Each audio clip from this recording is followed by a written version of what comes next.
Welcome. I'm so glad that you're here. This is a really exciting call. I'm really excited about this. We've been reading Balance this month. Some of you are here because you're in the Female Finance Collective or Teachers Need Teachers, and some of you are here because you're my special guests. And Andrew's message is just too important to not share. And so I'm so glad that you're here. Andrew Hallam is here with us. He has literally changed my life. So about 13 years ago now, I read his book, Millionaire Teacher, and it made me realize that I could build a future that I wanted with my own money, and I could learn how to do it. And that was the beginning of my financial literacy journey, and really why I'm here with you guys today. Andrew, he'll tell us about his books, but he has other books as well. I think this is your newest edition of Millionaire Expat. And what I love about Andrew is his global perspective. So I know we have people on the call right now from the UK, I see. We have Canada here. We have the US here.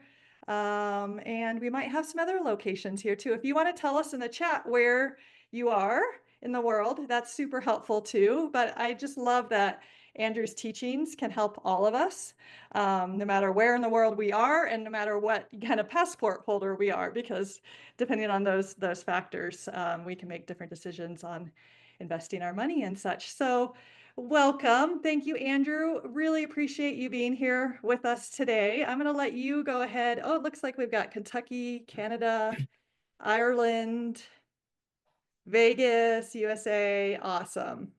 So what's going to happen here is I'm going to hand it over to Andrew here in a moment. He's going to talk to us a little bit about some of the ideas in Balance, and then we'll have some time for Q&A afterwards as well.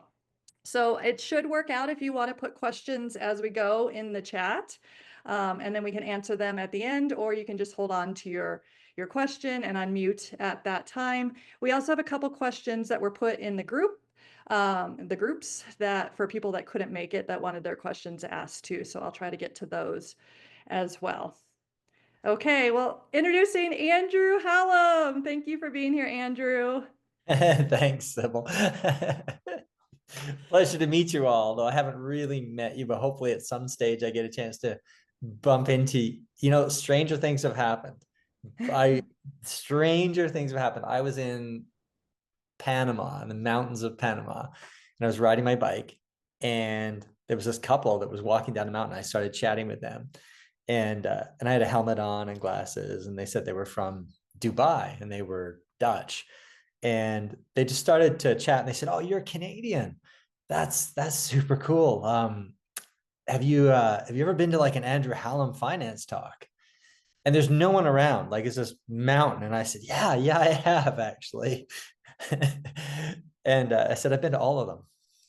And you just never know. It was just this, and I've had lots of things like that happen, and I'm sure most of you have at some point or another. You've had this really weird coincidence occur. So yeah, that is one day come up to me and say, "Andrew, it was like with Sybil Hall, and you were talking about your book Balance."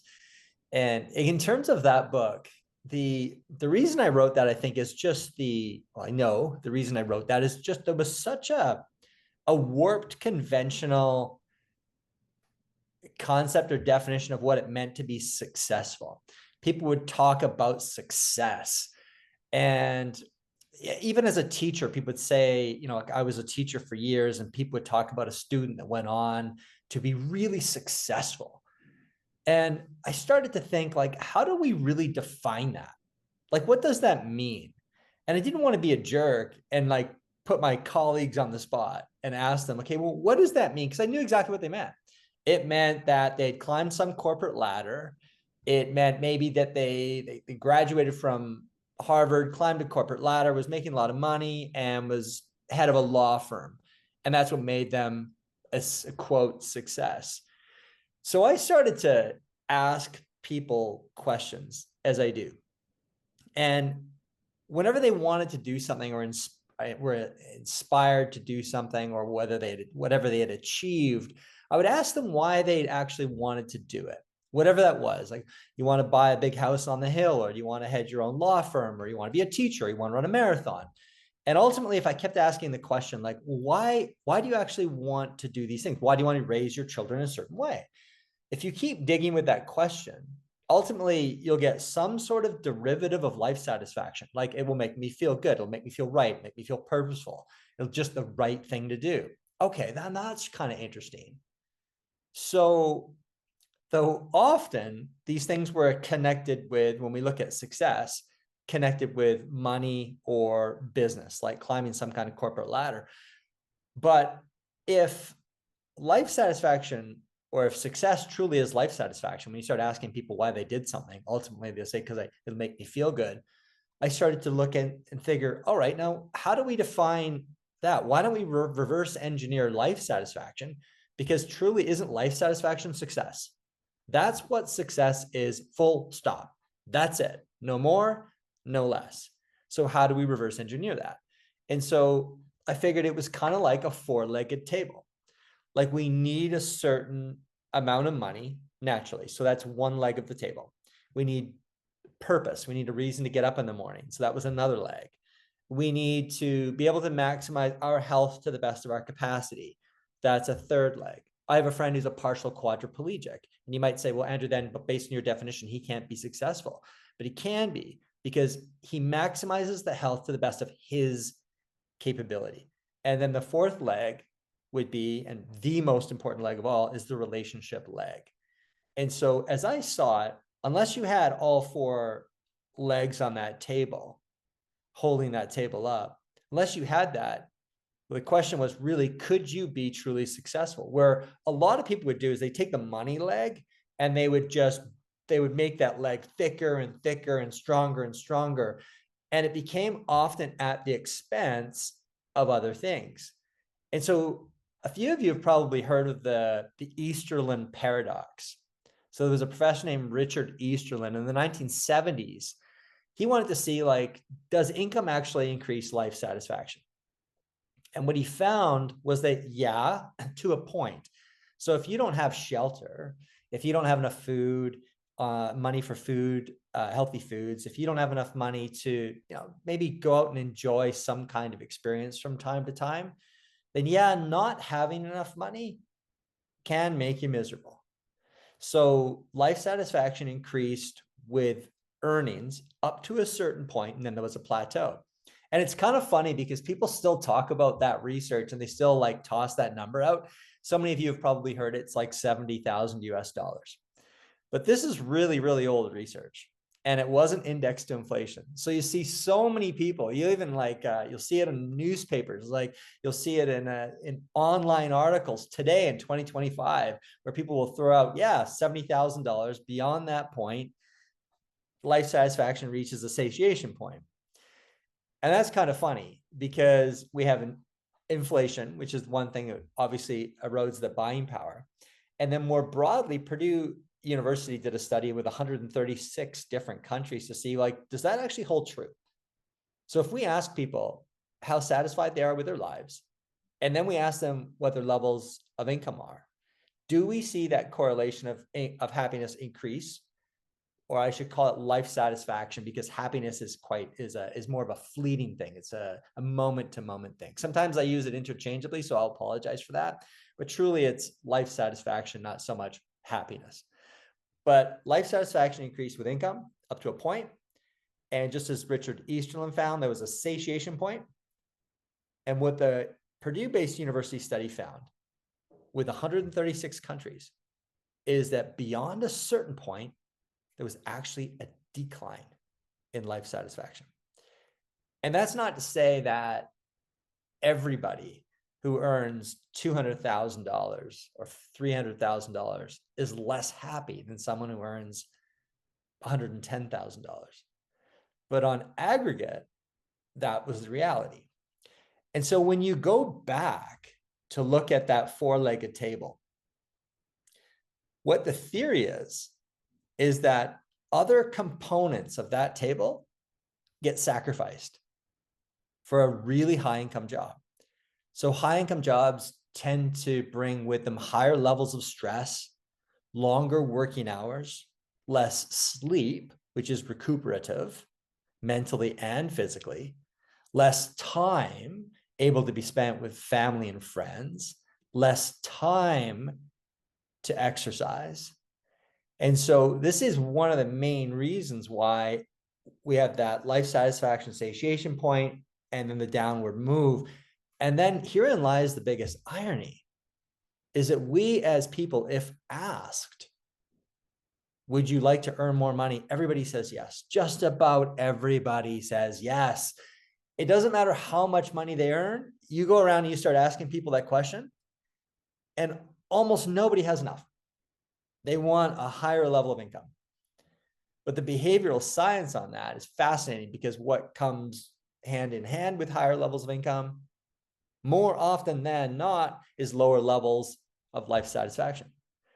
Donald Trump isn't the kind of guy who sings in the shower on a daily basis. And there might be a reason for that.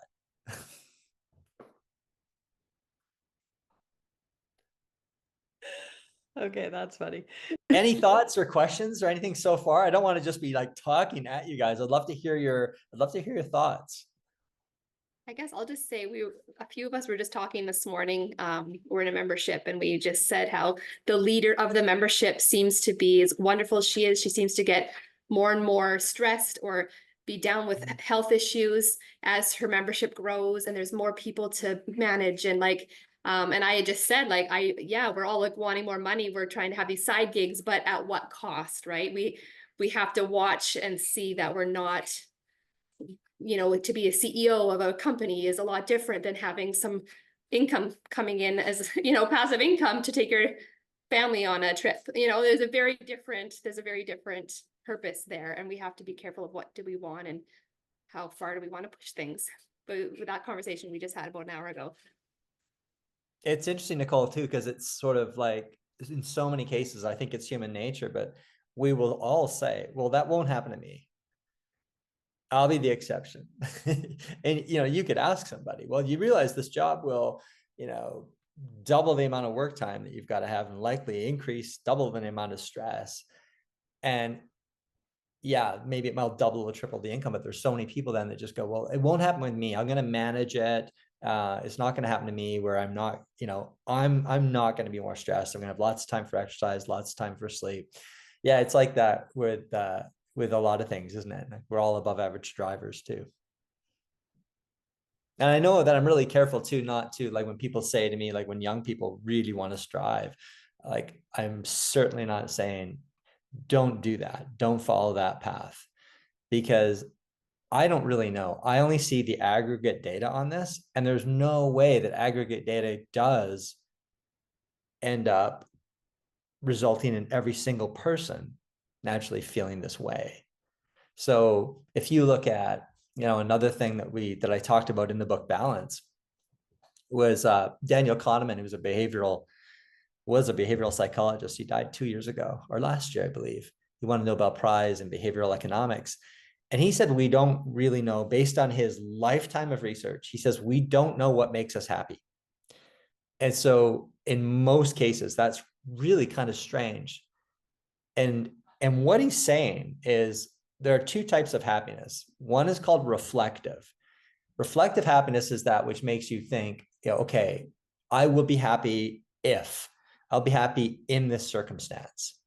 And it's sometimes even a justification. So when someone asks you, okay, you have a $200,000 Mercedes-Benz, are you happier driving that Mercedes-Benz than you were driving your 10-year-old Honda? In most cases, the answer will be yes. This is the endowment effect taking place, where we overvalue something that we already currently own.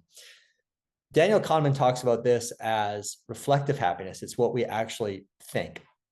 So we think that we would be happier driving a really expensive car, or if we have a really expensive car, we must be happier driving that than driving a 10-year-old Honda. But he defines happiness as two different things. One's reflective and the other's experiential. And the experiential is what's real. And the research on this, Norbert Schwartz did a fascinating study at Michigan State University, and he wanted to see, okay, he asked people loads of different questions about all kinds of different things. And obviously a really good survey doesn't let people know what the researchers are actually looking for. But two of the questions were, what kind of car do you drive? And rate your most recent driving experience in terms of how much you liked it on a scale from 1 to 10.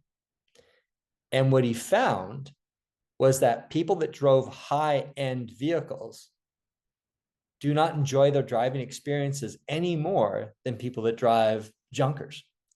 And the reason is that we adapt to whatever it is that we own. You driving to work in your car gives you no more satisfaction than someone back in the day riding to work on a horse. We simply adapt to whatever it is that we own. And so the crazy irony here, though, is how many of us actually believe that a material acquisition, whether it's a fancy purse, a fancy watch, a new car, an upgraded bathroom, whether we often think, and this is where reflective happiness comes in, that it will enhance our life satisfaction, and almost never does.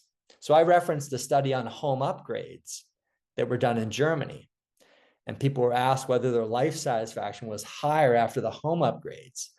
But based again on that hedonic adaptability, it almost never is. And so now when you start to back away from that, and you look at, when you're looking at what personal finance experts often tell you, like defer gratification for today so you can have more tomorrow. And if you're looking at it from a psychological behavioral perspective, you aren't deferring gratification at all by not purchasing or upgrading a material acquisition.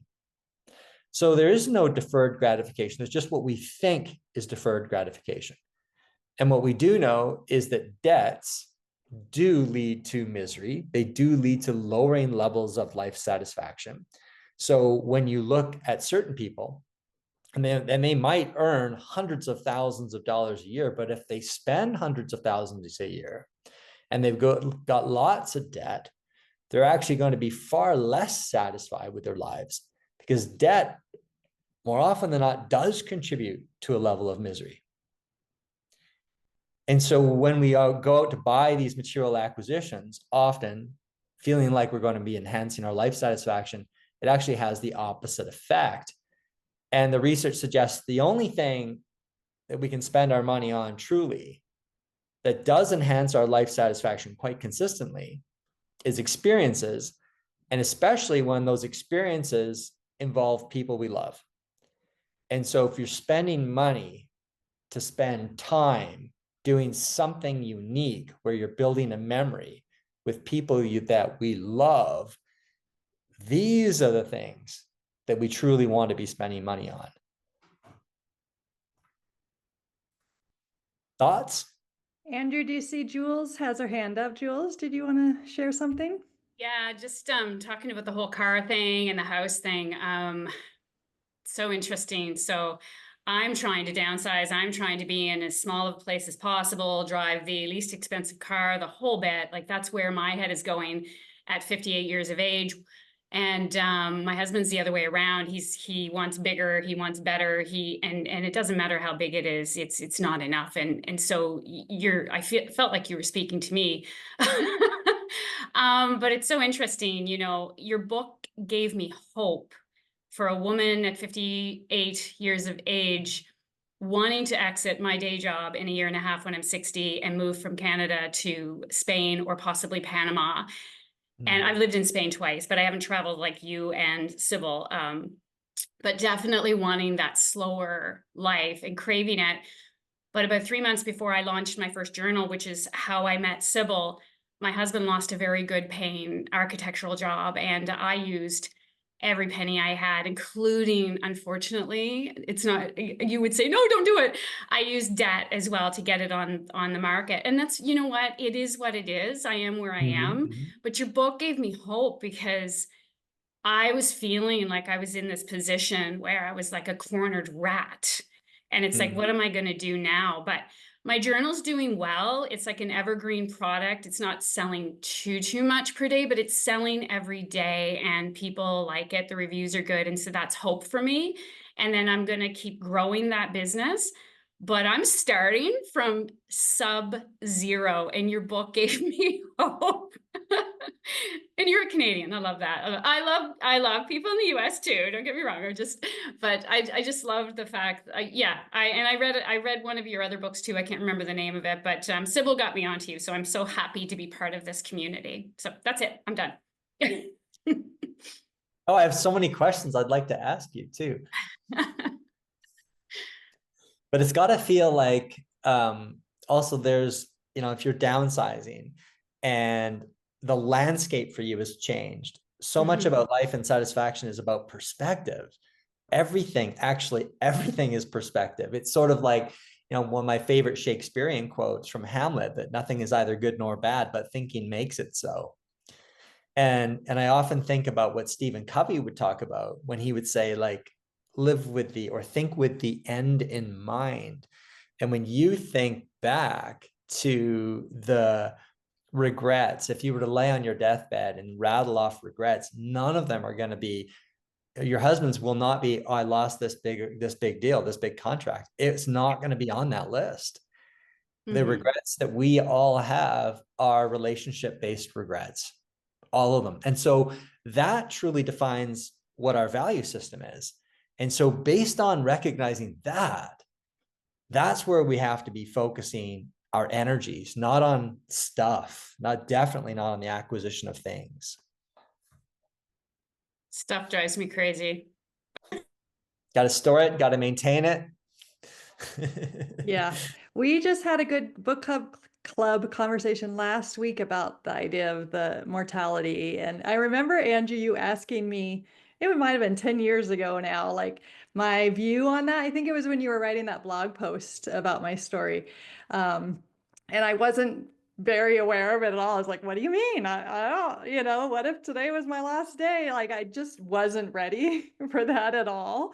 And now, being 49 years old, I'm a little bit wiser, and it's such a good question. Like, I think you say the Grim Reaper, right? What if the Grim Reaper came and today was your last day? What would you do? Or if you had 3 weeks left, what would you do? It's an amazing perspective to help shift that kind of long-term, everyday perspective as well.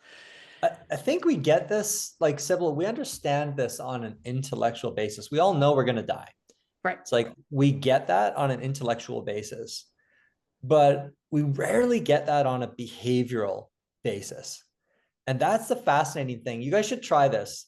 It's a bit cheeky, but it's fascinating and enlightening. Ask people if you do anything different this year, if this is the year you might die. And that they actually answer the question to say, yeah, I do this different and I do this different. And you have to listen to the words that I'm using here. Would you do anything differently if you knew that this year you might die? Well, that's the reality for every single one of us. This year we might die. And I think just keeping that in mind from time to time and bringing that up, one, it gives us gratitude. And then it helps us appreciate who we are, what we have, and more importantly, the people around us, because the same goes for everyone we love.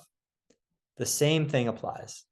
And I think too, recognizing that is a key element to becoming and living, I think, a successful life.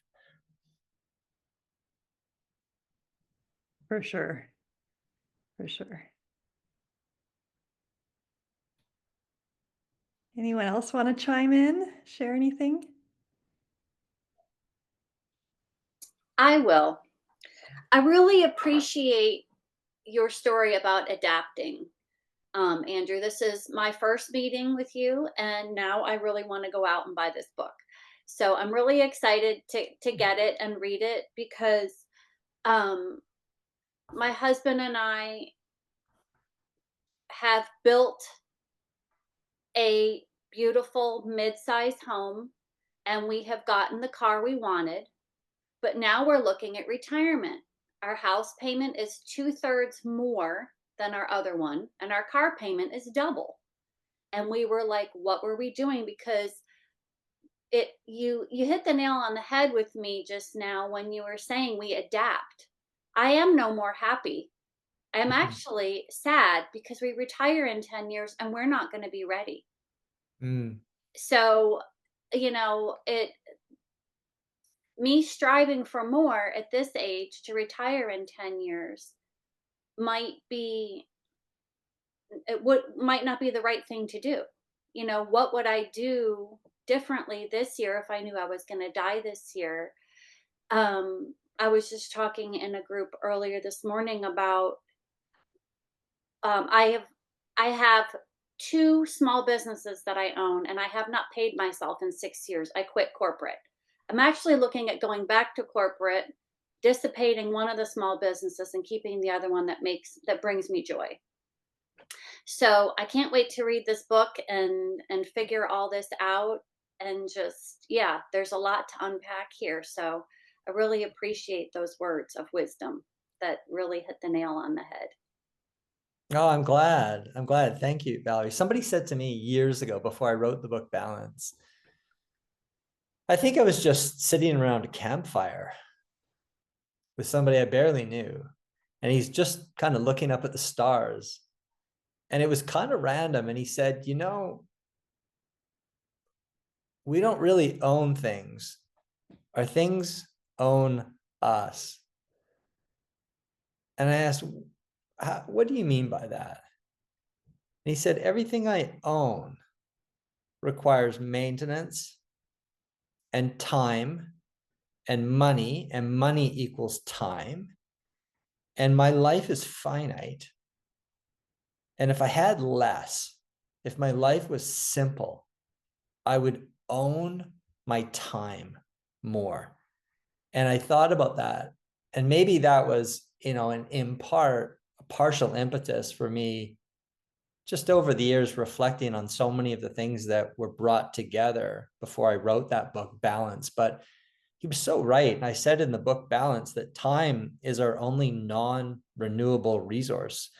If I lose $100, I can always earn $100. But if I lose a month, I can never get that month back. Our stuff takes our time.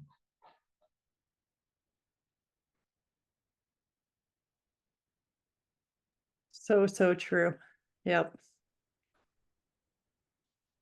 Yeah. I don't know how to pronounce your name. Do you want to unmute? Is it Shemena? Yeah, Jimena.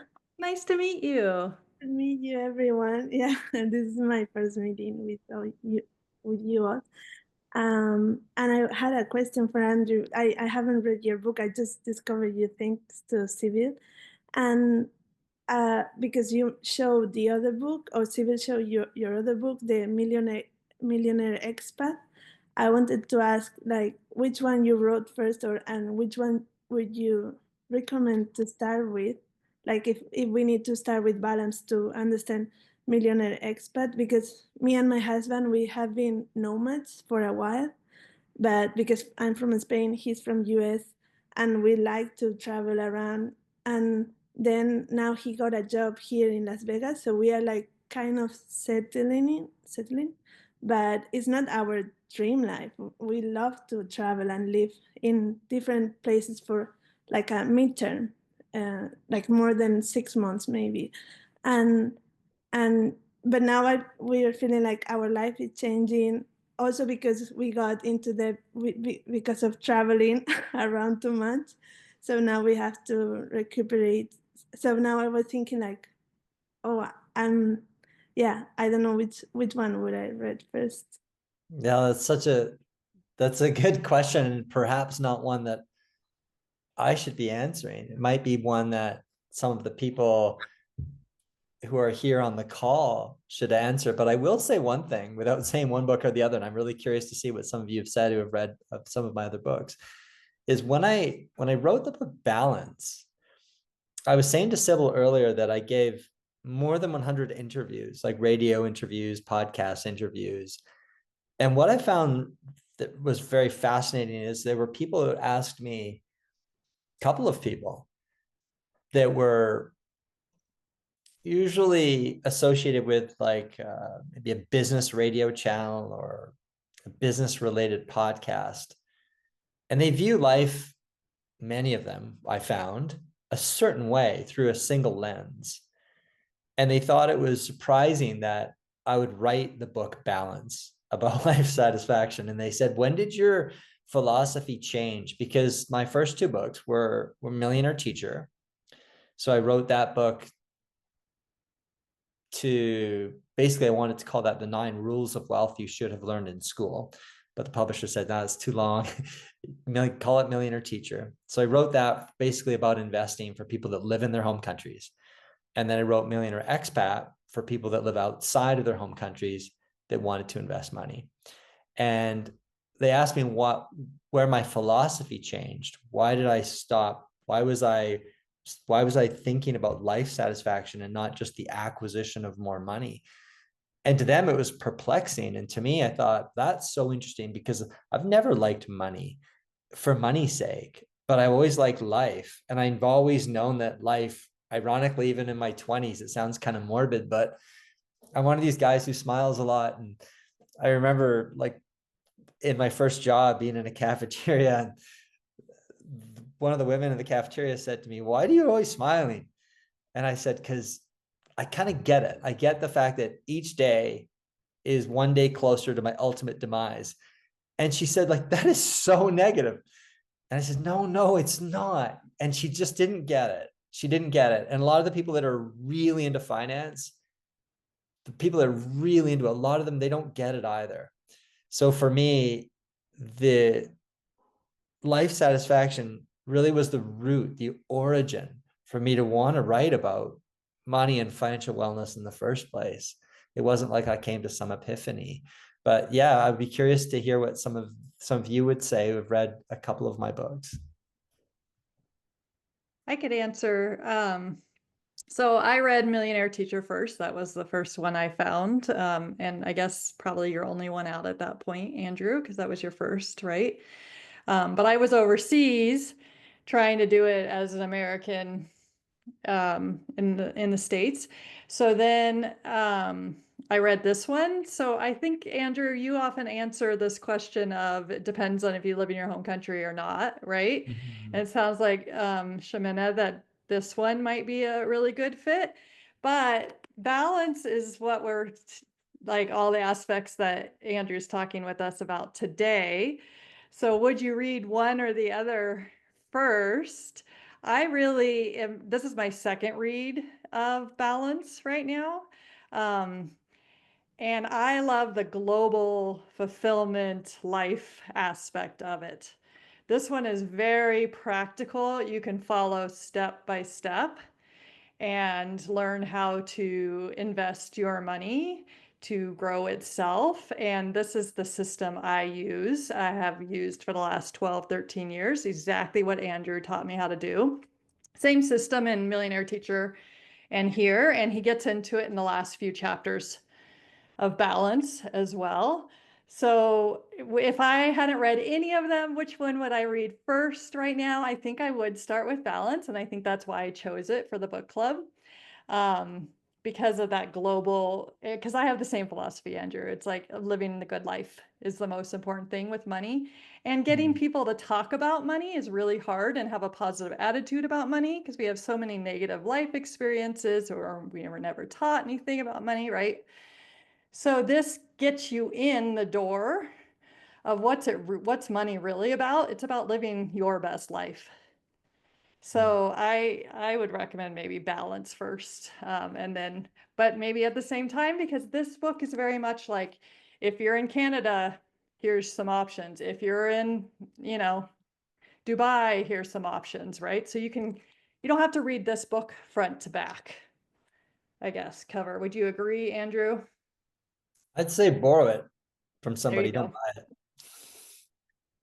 Or support Andrew and buy buy it. it. Yeah. I don't know if anyone else on the call has read more than Balance, Andrew. A lot of these amazing people on the call have just found you through reading Balance, and my calls out like, you've got to come to this. Andrew's amazing. This will change your life. Oh, Jules said I she read just ordered Millionaire Millionaire Expat. Teacher.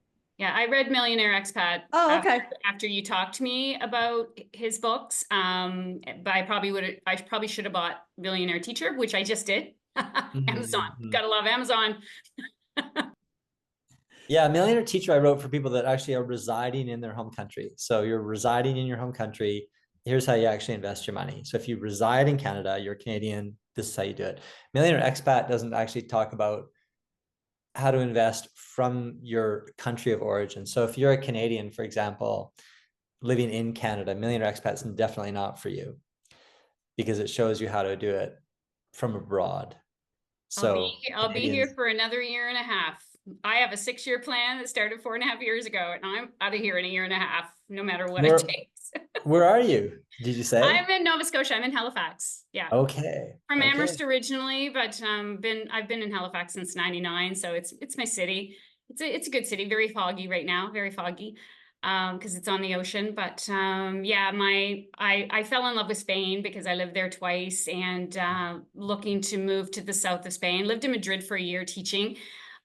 Spending way too much money while I was there. And then I lived in Salamanca studying Spanish. Oh my God. It's just, if you've never been to Salamanca and you go to Spain, you have to go there. Anyway, I digress.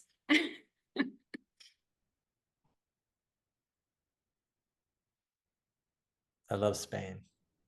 I'm looking for the questions from the Female Finance Collective that a gal left. Does anybody else have a question, or did you want to talk to us more, Andrew, or we can ask more questions? You can ask as many questions as you'd like Okay. about anything. I have one quick question, and I don't want to monopolize the conversation, but from my perspective, a 58-year-old woman who would like to exit their job in a year and a half, my small business is going to help me do that, but starting from scratch. Like, I plan to live to be 100 and some years old. So what would be your one piece of advice for me? What kind of advice are you looking for? I don't know. So I just bought your book, The Millionaire Teacher, and I'm going to try to follow those rules, but I've never invested. So I'm starting from scratch at 58. So you know, maybe, and I plan to, because of my finances, to do it myself as much as I can. So anything you Yeah, can, any advice? Yeah. And you're a Canadian. Yeah. So in the book Balance and in the book Millionaire Expat, I talk about, and it's basically a way for you to own all of the shares. Think of it as all of the, basically a representation of all of the shares in the world. So all of the companies on the planet, a broad representation of them in a single product, which gives you broad diversification. And over your lifetime ensures, and this isn't just me spouting this off, this peer-reviewed academic irrefutable evidence, as much so as I drop pencil falls, you will beat over your lifetime 90% of professional investors if you have a diversified portfolio of what they call index funds. Yeah. Okay. On an equal risk adjusted basis. And so if you can buy a product that wraps up a globally diversified portfolio into a single index fund, and that's what I talk about in the book Balance, that's all you need. And you can add money to that while you're working. And then when you're retired, you withdraw a sustainable amount from that each year.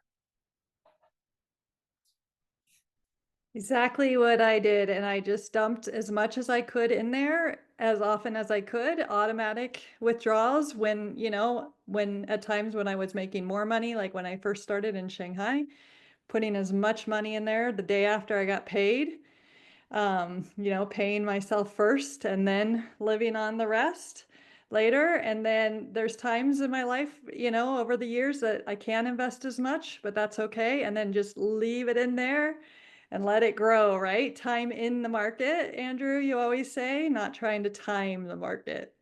Yeah, it's actually pretty cool speaking to a group of women here, because women are actually better at this than men. Men think they're better. And when given surveys on financial literacy, men tend to be more interested in it, in money, in investing. And as a result of that, they actually score higher than women on aggregate when it comes to financial literacy tests. So it's just literally like a multiple choice test. What do you know about stocks? What do you know about bonds? What do you know about index funds? What do you know about the markets? Men tend on aggregate to outperform women in that. And I think they have a higher level of interest generally in it. But men often think they know things they don't know, and women are the opposite.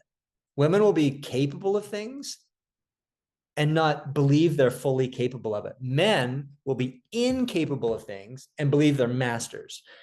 And so as a result of this, when you show women how to invest, or when women learn this process, so the process that I talk about in Millionaire Expat, Millionaire Teacher, and Balance, the same process, when men and women learn that process, women outperform men handily. And it's just it's so interesting because it's not just one study that has resulted in this. I found it interesting as a wellness speaker, a financial wellness speaker. So here's how this all started for me. Was in 2002, I was speaking about money at different international schools. So it started at my international school, actually 2003 in Singapore. And then I went to Bangkok, and I went to International School of Kuala Lumpur. And these are people who aren't contributing to Social Security, and they're not getting a pension. So they really do need to know how to invest. Otherwise, they're up the creek without a paddle. So I wanted to be there to be able to help people and show people how to invest money. And I would sometimes go back to these schools a few years later, and I would sit down with these couples. Often it was couples, and I would ask, okay, how are we doing? And they would say, well, we started off okay.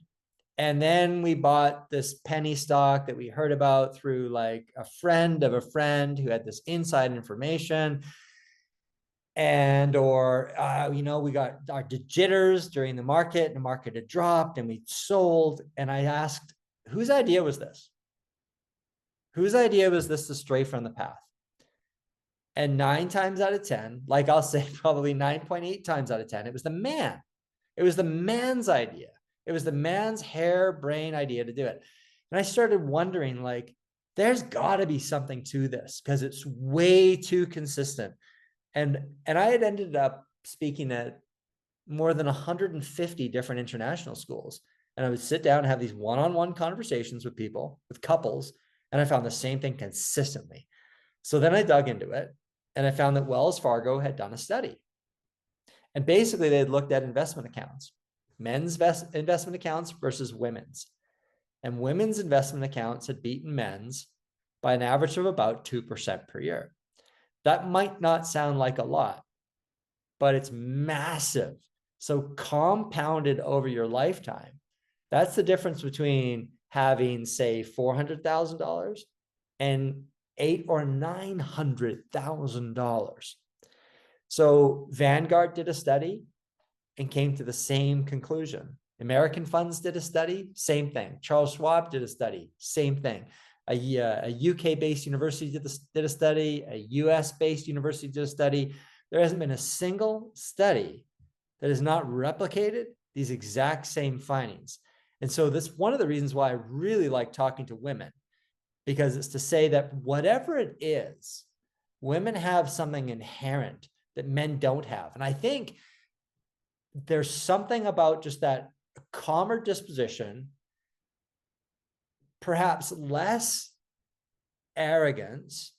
Whenever I see a car wrapped around a telephone pole, I guarantee you it wasn't a woman behind the wheel. Men, we think we can do stuff that we can't do. And women tend not to be that way inclined. So I really enjoy speaking to women about this, because to empower women, and I'd say if you're in a relationship with a man, the interesting thing is that men often will flex their muscles and say, I'll look after the money. And the woman often steps back and says, you know more than me. You look after the money. It should actually be the opposite in probably 98% of the cases. It should be the woman learning and taking the reins, and maybe the man working as a supporting role here. I love that. Ladies, we got to get this word out. We got to get women talking about money, learning these things, right? That's what the Female Finance Collective's mission is, because it's so true, Andrew. Like, and with couples, like, I've always run the money in our family. I've just done it. My mom did it too. But getting my husband involved, so some of those men that don't want to be involved and flex the muscles, I'm really working on trying to get him involved in it more too, so he can know what we're doing. And as the years progress and the numbers get bigger and the more properties, the stress, the emotional stress that you have to bear with, as Andrew talks about in his books, the hardest part for me has been like living through the crashes and not taking action, not selling low, staying the long course, right? It's the long term in the market. That takes emotional power. And some people, it's better if they pay somebody to do it, like Andrew talks about. Andrew, I love the way in Balance, you give us, you're like, you have three choices. One, do it yourself. Two, pay somebody to do low cost index funds for you. Three, right? I don't remember what the third choice is, but you're very clear of like, you have to have this emotional kind of strength. Otherwise, you should be paying somebody a little bit, not a whole lot, but you should be paying somebody a little bit with this philosophy to help you. And that kind of leads to one of the questions of a gal that's in the group that couldn't be here today. She says, sorry to be really blunt, but in reality, I'm stuck in the fear of the stock market collapse in my lifetime. Right now, there's a lot of turmoil in the air, coupled with fear of early death due to lifetime health concerns. So I'm not investing like I could. Can you speak to this, please? When we have this notion of it's a heuristic bias. It's whatever is happening right now, we think is always the worst thing that's ever going to happen or is happening. The first thing that's ever happened in the world. This is just how we are as people. You could go back in time and you could ask people, hey, is this the worst? What do you think of right now? What do you think of? It could be any year you want, name the year. What do you think right now? Oh, world's going to hell in a handbasket. Markets are going to crash. It's the worst thing ever. And they'll list a whole bunch of things that, yeah, they can be really, really scary. You have today with the news, one of the things about the news today is that if somebody says something on a tweet, the whole world knows about it too, and is affected by that on an emotional level. And I've always said to people, like I gave a talk in Dubai a couple of months ago, and I started it out by saying like, okay, I take somebody, I said, if every single one of you had a portfolio of index funds right now, and you were contributing to it on a monthly basis, and I took you all to an island in Colombia, and you and your families spent 25 years, the next 25 years on this island in Colombia, and you had no access to the internet, no access to the news, no access to your investment account at all. You were just earning the money that you're earning now, and your monthly money was just going into that diversified portfolio of indexes. If I brought you back 25 years from now and you looked at your portfolio size, I can guarantee that it'll be higher than it would be if you had access to all the news in the world. And this is where the news, it actually does affect, news affects men more than women, but it affects all of us. And so most of us actually underperform a portfolio that would be run by a dead person or somebody that completely forgot they had an account. And if you look even currently, you say, well, you've got all kinds of political instability. You have these global tariffs that are being threatened. You have the US stock market this year that is down a whopping 5%. It's not a lot. It's down 5%. And if I were to show you a map of, and this was something that I actually prepared for you guys with a bit of a PowerPoint that I tried to do. I created the PowerPoint, but I wasn't able to share it, but I can articulate it for you. In 1918, I had a map of the world, and it was this big white map. And I said, the red sections represent communism, countries that are communist. And communism is the ultimate threat to capitalistic structure, is the ultimate threat to capitalism. Barring World War III, it would be the biggest threat, or a major global war, the biggest threat. And if you look at communism and how it spread slowly from 1918 through to 1989, it was like this red dye that was spreading across the planet. And I could try to imagine what it would be like if people had Wi-Fi then. And if people commented on that on social media. And during that time from 1918 to today, we went through this spread of communism to 1989 anyway, but we went through a world war. There was a Korean War, there was the Vietnamese War, there was the Afghanistan War, there was genocide in Rwanda and in Cambodia. And yet, despite all that crazy 30-year returns for the markets were in excess of 9% per year on a compounding basis. And the long term is the term that we need to focus on. Not so much how the markets are going to perform this month or this year or during Donald Trump's presidency. It's all irrelevant. The only thing that really matters is longer term. So I'm 54. So hopefully I would love to live until I'm 90. So if I live to 90, what does that mean? I have 46 more years of investing. So as I work, I'm adding money to the markets. As I retire, I'm withdrawing a sustainable amount from my portfolio, but my portfolio needs to last as long as I do. And that's why I can't and should never think about 1-year durations.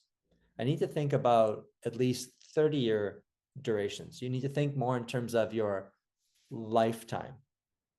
That's what's really important. Thank you. I'll tag this in the video for her. That's a great response.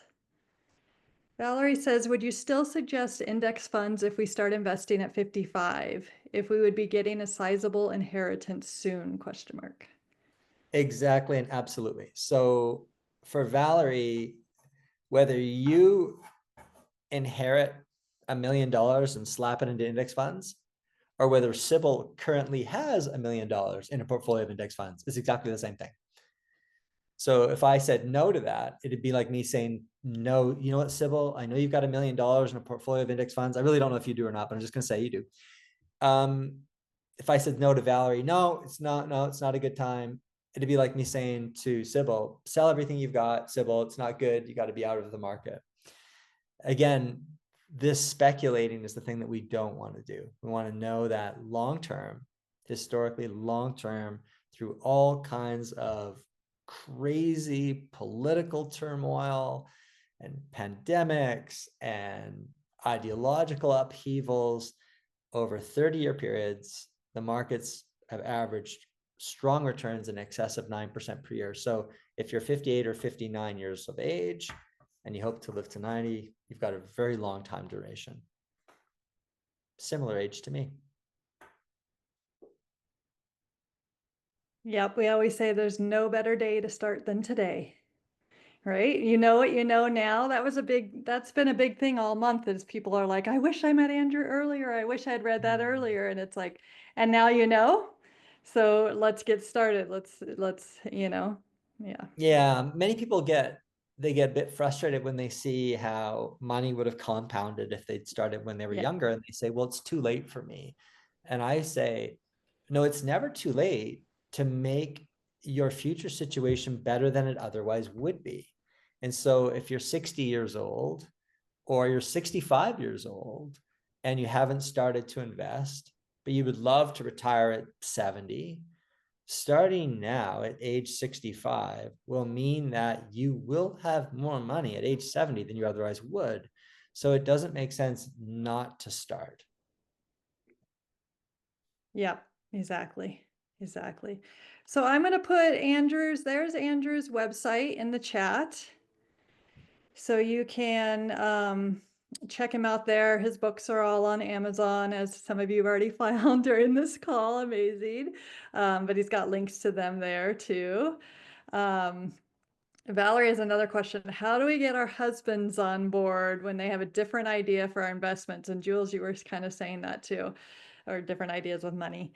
An insight would be appreciated. Gosh, it depends on how stubborn they are with it.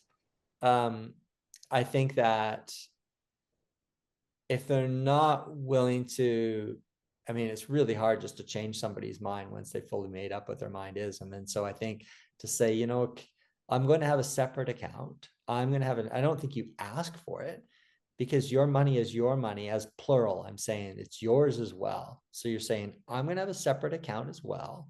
And just by knowing that, there'll be a portion of your wealth that'll be invested responsibly. If you can't convince your husband, then I think that's probably the best option. Now, but I'm open to what you guys think too, because there are several minds here.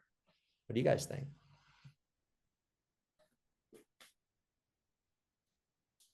Who has some good ideas? For me, just to chime in just for a second, is I went from when I first met my husband, he had a bit of money and he has no money because he's not good with money. And then my amazing credit tanked because of all of this. And so now I've got my feet quite solidly on the ground and I have a plan. And so I am the primary earner, so I make the decisions. So I'm pretty damn stern when it comes to that. I pay the bills. I make the decisions when it comes to that. So yeah, I've had enough of the yo-yo, the roller coaster of finances. So yeah. It doesn't sound, Jules, it doesn't sound like he has a good leg to stand on. He's got this history. You've got the income and you've got the know-how. So it's like, I'm sure at this point he's like, yeah, honey, go for it. I work for a nonprofit, so the income isn't great, but my little business is doing okay and I'm growing it. So yeah. I'm on the right track. Good for you. Yes, good for you. Yeah, I would say what I'm trying to do, and it's not because of opposite opinions, but it's because I want to get my husband more involved in our financial life, is educating him.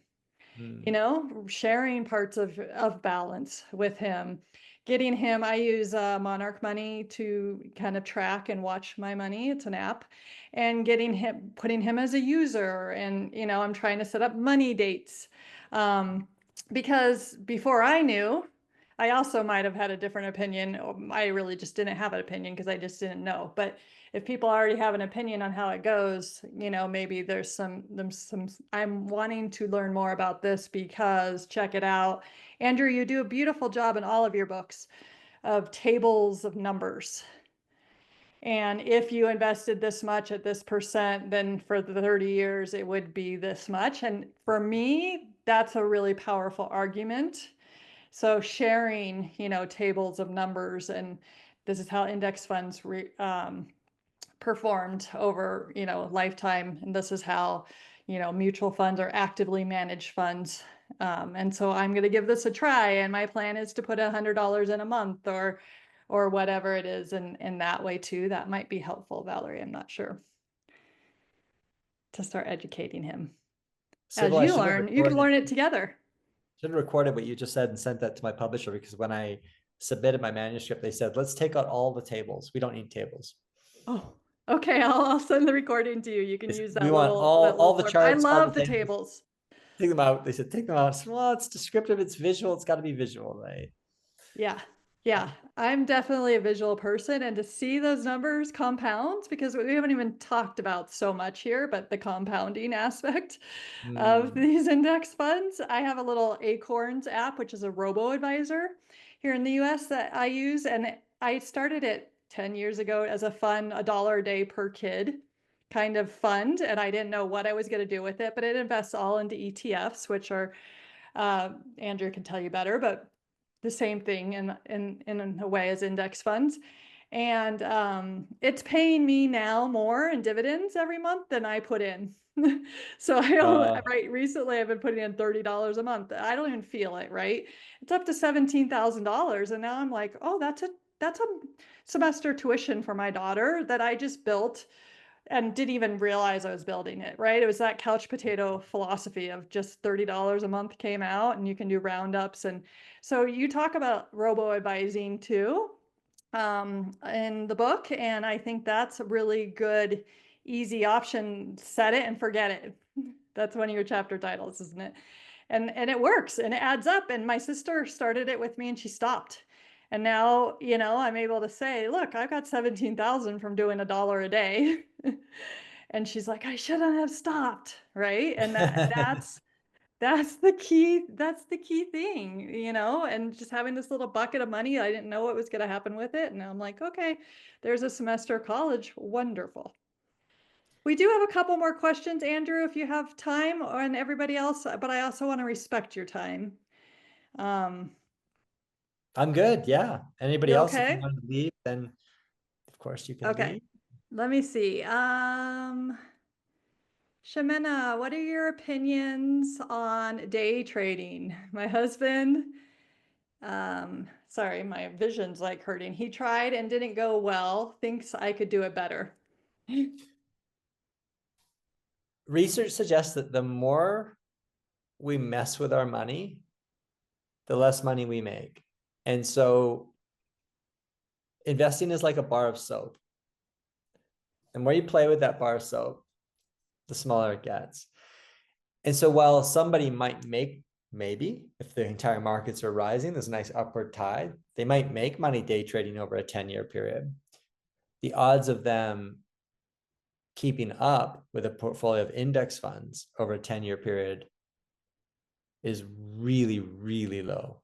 So the longer you mess around, the greater the opportunity cost is going to be. So yeah, I don't recommend day trading for anybody. Great question. Yep. Good Great one. question. Okay, Nicole's wondering, I'd love your recommendation on what I can do to start my 2 teens off on the right foot. They do have RESP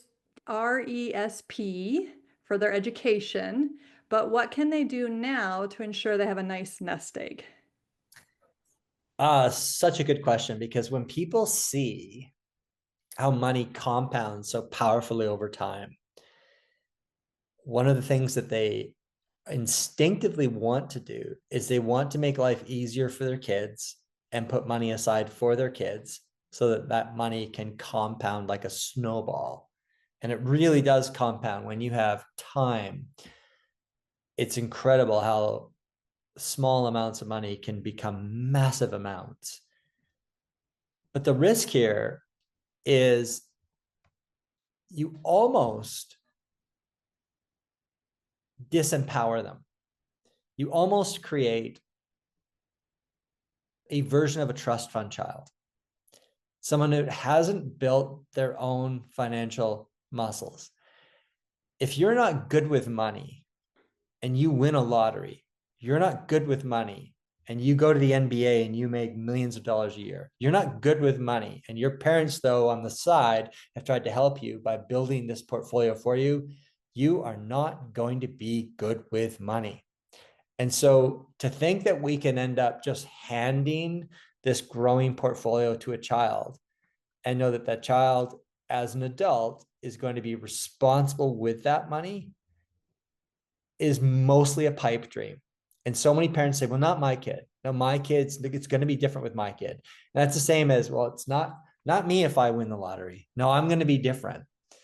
So, it's the idea here is when I speak to parents about this, I say it's a lot like me saying, like, I don't know, Sybil, you're my kid. So we're going to imagine this, like it's this drama. So Sybil's my child. And I'm like, Sybil, don't worry, Sybil. And I get onto the stage and I start doing push-ups. I'm the parent. I'm like, Sybil, don't worry. I'm gonna build strength for you by doing these push-ups. I mean, who's going to build the strength? Sybil's not going to build the strength. I'm going to go to the gym so you don't have to suffer. So you don't have to go through this process. But that suffering is the building process. That's what makes us stronger. It's that there is an element of suffering that is required. And so educate your children with finances for sure. educate them on the power of compound interest. When I did it with my nephew, and I've done this with all of I don't actually have children, but I've done this with my nieces and nephews. And it was quite funny because I did this when I taught personal finance.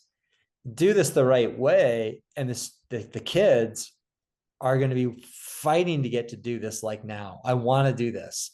I want to be able to do this.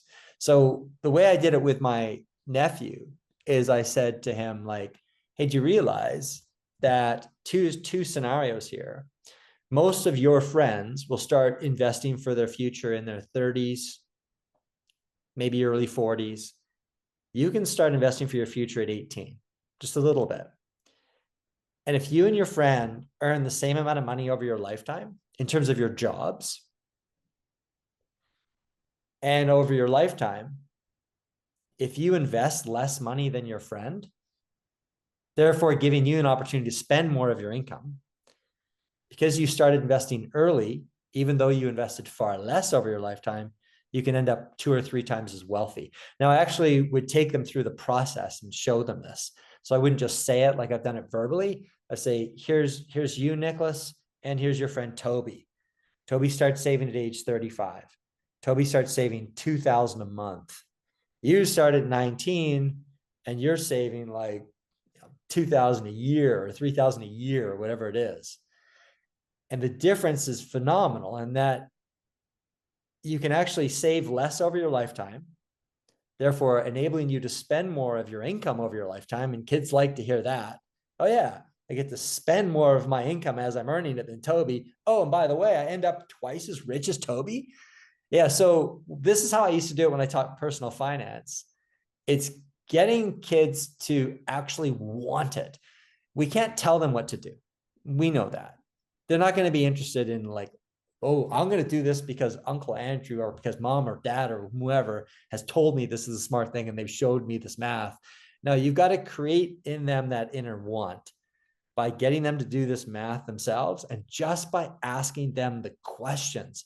That's how you create the conversion.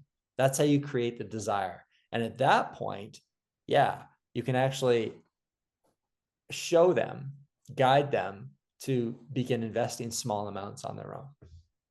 Yeah, and that's my son has the drive. Like he's 14 and a half and he's like, how can I start a business? How can I he's talking about being an expat and working online, doing all the things. So I want to support him and like getting him the right information. He does a lot of research, but so when he gets his first job, yeah, they have their education fund that my husband and I will put them through school, but that's what they get from us, right? Like that's what we got from our parents. I firmly believe in that. They have to build their own wealth and, but what can what should he do as like a 15, 16-year-old just starting out to invest his money? Would you like just index fund? Like, how does that work as a teenager? Or should he wait till he's like 18 and an adult? Like, what should I get him to do as he's starting?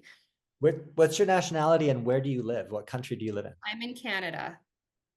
Okay, so you're a Canadian. Yeah. And your son is 14, right? Soon to be 15, yeah. Okay, so an example in the book Balance, I actually have an example of how Canadians can open accounts for minors.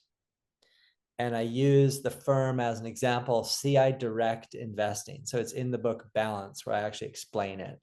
Okay. And so I used a couple of my friends who, I mean, all of my nieces and nephews have done it, but I ended up using my friends, Jeff Howe and Sam White. They have 3 children and they were all early teens. They were earning some money and they opened in-trust accounts with CI Direct Investing, basically portfolios of index funds.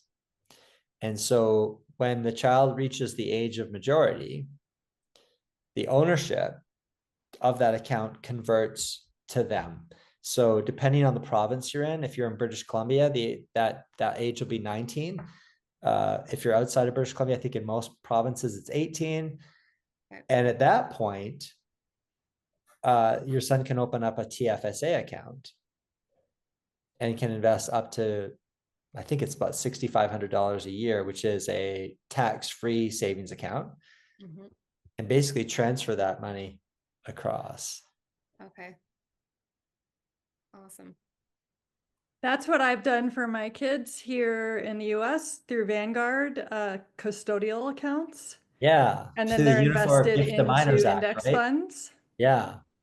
And I started it and I'm teaching them, as I go. And then once they're 18, which my daughter is now, encouraging her and getting her set up to put a little bit in there of her own. So it's transferred to her now because she's 18. Perfect.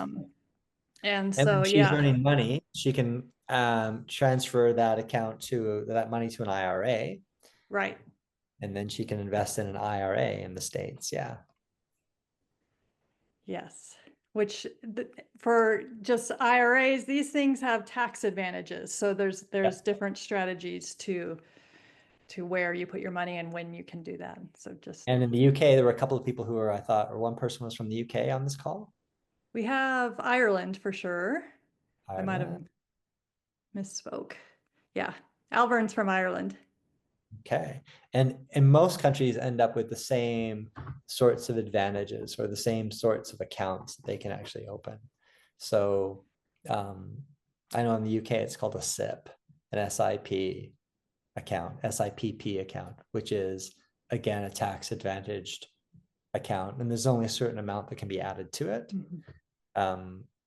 Much like a TFSA in Canada or an IRA in the US, but they are tax advantaged. And the monies that we earn beyond that, sometimes there are other tax advantage options that we can put that money into as well.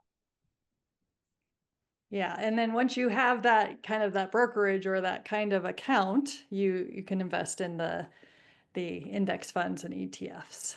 Right. Yeah. Thank you so much, Andrew. This has been amazing. I'm just going to put my website in the chat here too.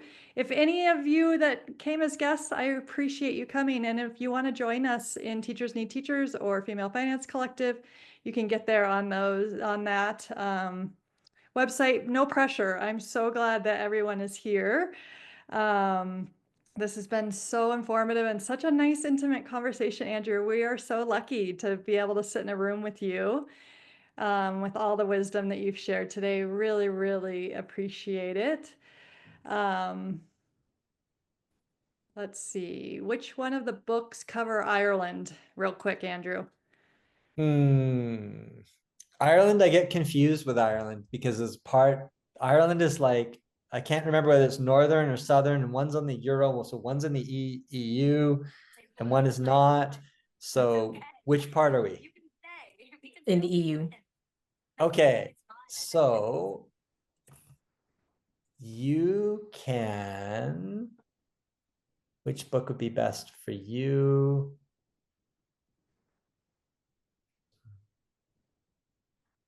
I think balance for the overall perspective. And then when you look at the European section of the book Balance, I've talked about these all-in-one portfolio of index funds that are fully diversified portfolios that are priced in euros.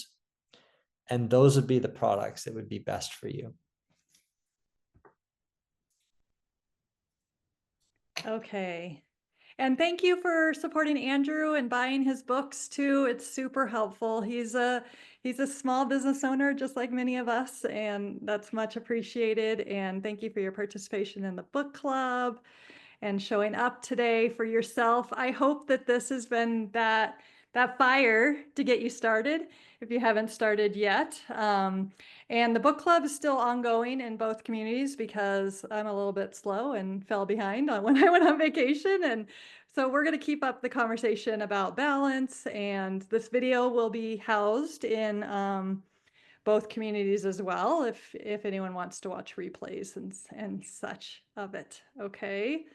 So thank you so much. If you guys want to unmute and say thank you to Andrew, you're welcome to. Really appreciate you all showing up and spending this time with us. Thanks, Andrew. Yeah, thanks, Andrew. You've given me hope. Oh, I'm so glad. Thank you. I appreciate it. My Really pleasure. appreciate Thank you. It was a pleasure meeting you all. What an amazing little group. This was so phenomenal. Thank you guys all for coming. I'm excited for your journeys. Share with us. Tell me what you're doing. Tell me how it's going. So Yeah, well, thank you. thanks, Thank Andrew. you.